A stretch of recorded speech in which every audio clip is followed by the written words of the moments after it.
A few years ago, I reviewed Rebecca McLaughlin's Confronting Christianity book, which addressed 12 difficult questions about the world's largest religion. Today, I'm taking a look at a similar version that is addressed to teenagers. This one takes on 10 questions. Why only 10 and not 12? I do not know, but they are well-chosen questions that touch on similar ones from her previous title. It is clear Rebecca shifts her tone and style of writing that is immediately geared towards teens. Even though I am an adult, I like this writing style more than her previous book. McLaughlin does an incredible job speaking a language that teens can understand. Aside from her choice of words, a great reason teens will resonate with her is because of the several pop fiction movies she mentions that many have come to love. She runs the gamut from Lord of the Rings, Moana, Frozen, and Aladdin to Titanic, Wreck-It Ralph, and Harry Potter. Harry Potter is her go-to movie, which she draws many parallel examples from. This was such a smooth read and page-turner.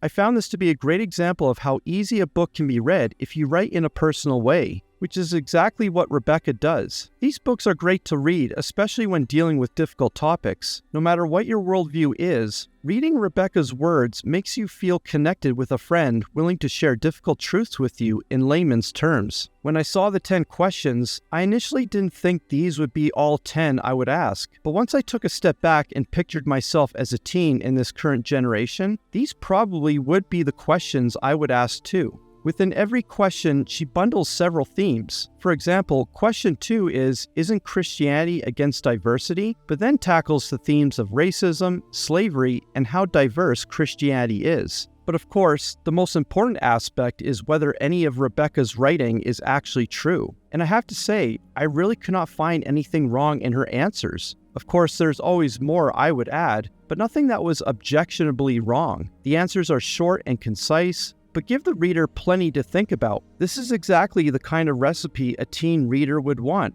especially when maintaining attention and focus is harder than ever. The world is getting crazier, and I can't imagine how confusing it feels from the perspective of a teenager trying to understand their purpose in it all. It would be foolish of me to suggest this book will solve all their burning questions. If anything, it may create more questions than answers. But Rebecca sums up her work in a simple yet meaningful quote. "I've been a Christian for ages, and I still ask questions. But I make sure to ask hard questions not just about Christianity, but also about the alternatives, including atheism. Every time I do, I find that Christianity, crazy as it might sometimes sound, is actually the most believable option."